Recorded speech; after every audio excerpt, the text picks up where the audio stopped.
భారత రాష్ట్ర సమితి నేతల భూ కబ్జాలపై యాక్షన్ షురూ అయింది. జిల్లాలో రంగంలోకి ఆఫీసర్లు దిగారని, కూల్చివేతలు ప్రారంభించారని, ఖమ్మం జిల్లాలో భారత రాష్ట్ర సమితి కార్పొరేటర్పై కేసు నమోదు చేశారని, సూర్యాపేటలో 14 మంది గులాబీ నేతల కబ్జాలపై విచారణకు ఆదేశించారని, నిర్మల్, సిద్దిపేట జిల్లాల్లోనూ ఇదే వ్యవహారం కొనసాగుతోందని, ప్రభుత్వం మారిపోయినా ఈ నేపథ్యంలోనే ప్రజల నుంచి అధికారులకు ఫిర్యాదులు ఎక్కువయ్యాయి. వాస్తవానికి అంతకంటే 2 రోజుల ముందే ఖమ్మం జిల్లాలో భారత రాష్ట్ర సమితి పార్టీకి చెందిన ఓ మహిళా కార్పొరేటర్ గొల్లగూడెంలోని మమతా ఆసుపత్రి రోడ్లో 415 చదరపు గజాల ప్రభుత్వ స్థలాన్ని ఆక్రమించడం, దానిని క్రమబద్ధీకరించుకునేందుకు జీవో 59ని అడ్డం పెట్టుకోవడం, దానికోసం ప్రభుత్వ అధికారులకు తప్పుడు వివరాలను అందజేయడం వంటి విషయాలు వెలుగులోకి రావడంతో ఒక్కసారిగా ఈ జీవో 59 వెనుక ఉన్న మతలబేమిటో చూడాలని ముఖ్యమంత్రి నుంచి ఆదేశాలు వచ్చాయి. దీంతో రంగంలోకి దిగిన అధికారులకు దిమ్మ తిరిగే వాస్తవాలు కనిపిస్తున్నాయి.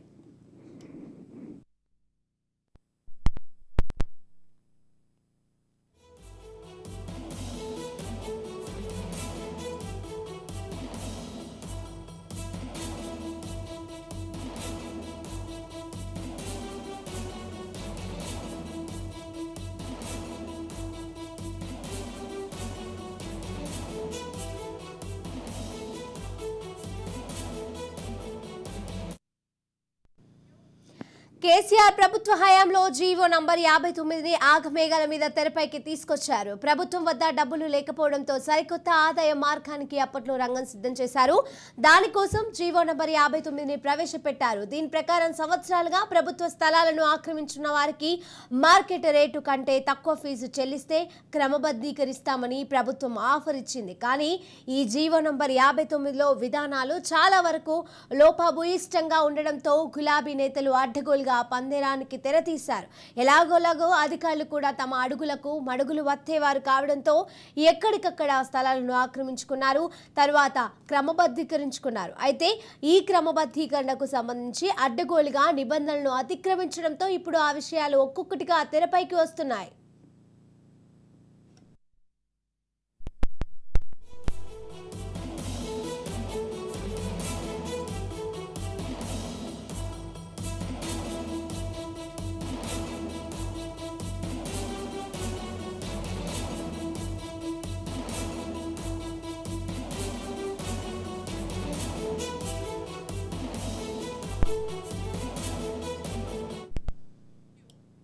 ఖమ్మం జిల్లాలో చూసుకుంటే ఈ జిల్లాకు చెందిన అప్పటి మంత్రి అనుచరులు అడ్డగోలుగా భూదందాలకు పాల్పడ్డారనే ఆరోపణలు ఉన్నాయి.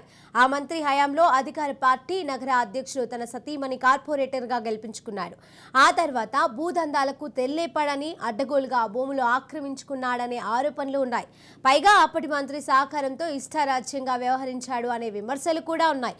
ఇందులో భాగంగా ఖరీదైన ప్రాంతంలో ప్రభుత్వ స్థలాలను తన భార్య పేరుతో క్రమబద్ధీకరించుకున్నాడని, దీనికోసం ఖమ్మం మున్సిపల్ అధికారులకు కూడా తప్పుడు వివరాలు సమర్పించాడని ఇటీవలే వెలుగులోకి వచ్చింది.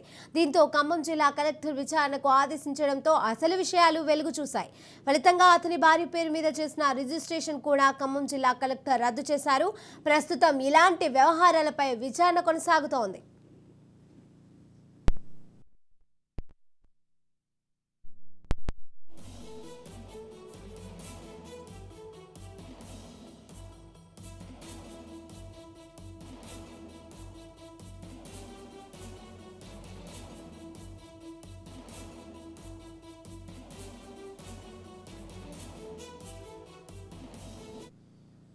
ఇక ఈ జీవో నంబర్ 59కి సంబంధించి గతంలో జరిపిన రిజిస్ట్రేషన్లను తన వద్దకు తీసుకురావాలని వ్యవసాయ శాఖ మంత్రి తుమ్మల నాగేశ్వరరావు ఖమ్మం జిల్లా అధికారులను ఆదేశించారు.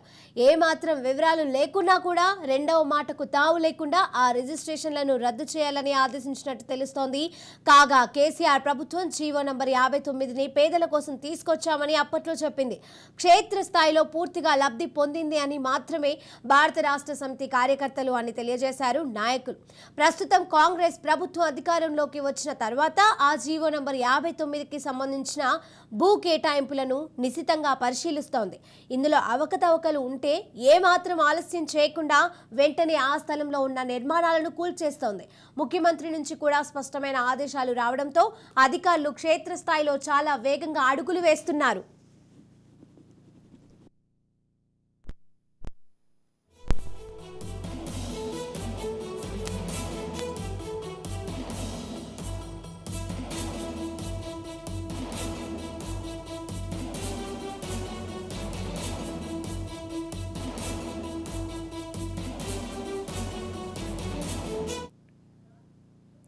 అయితే రాష్ట్రం మొత్తం ఈ జీవో 59ని అడ్డం పెట్టుకొని అప్పటి అధికార భారత రాష్ట్ర సమితి నాయకులు అడ్డగోలుగా దందాలు చేశారనే ఆరోపణలు వినిపిస్తున్నాయి.